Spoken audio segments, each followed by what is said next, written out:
नमस्कार, मी Rajratna Jondhale. Top news मराठीमध्ये आपलं स्वागत. एका प्रचार गीतामुळे शिरूर लोकसभा मतदारसंघातील महायुतीचे उमेदवार शिवाजीराव आढळराव पाटील अडचणीत येण्याची शक्यता निर्माण झाली आहे.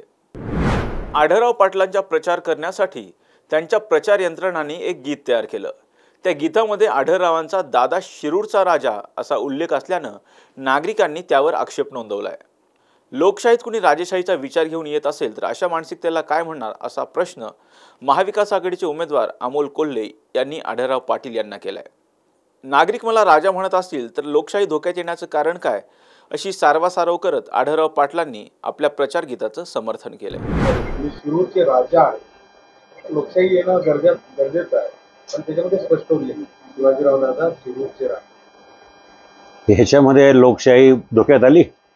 राजा हो ठीक आहे ना, राजा म्हटलं काय, लोक प्रेमानं म्हणतात राजा, त्याला काय, त्याच्यामध्ये चुकीचं काय वाटलं तुम्हाला? शिरूरचा राजा ठीक आहे ना. आता एखाद्याला घाटाचा राजा, आता आमचे हे घाटाचा राजा म्हणजे काय लोकशाही धोक्यात आली का? हे बैलगाडा क्षेत्रामध्ये मोठं काम करतं बघा, बऱ्याच ठिकाणी लिहिलं आहे घाटाचा राजा, असं काही नाही.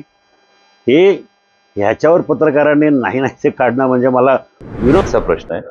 आणि मला असं वाटतं लोकशाहीमध्ये राजापेक्षा सेवक असणं हे जास्त गरजेचं आहे.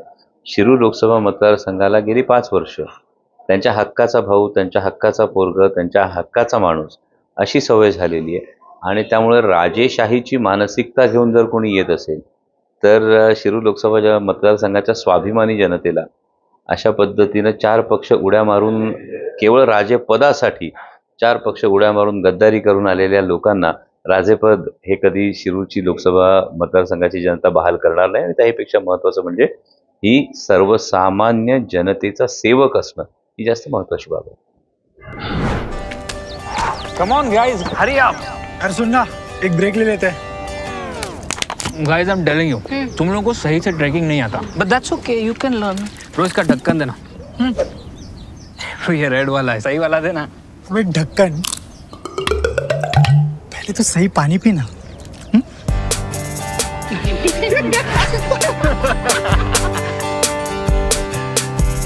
Manikchand Oxyrich, proudly Indian.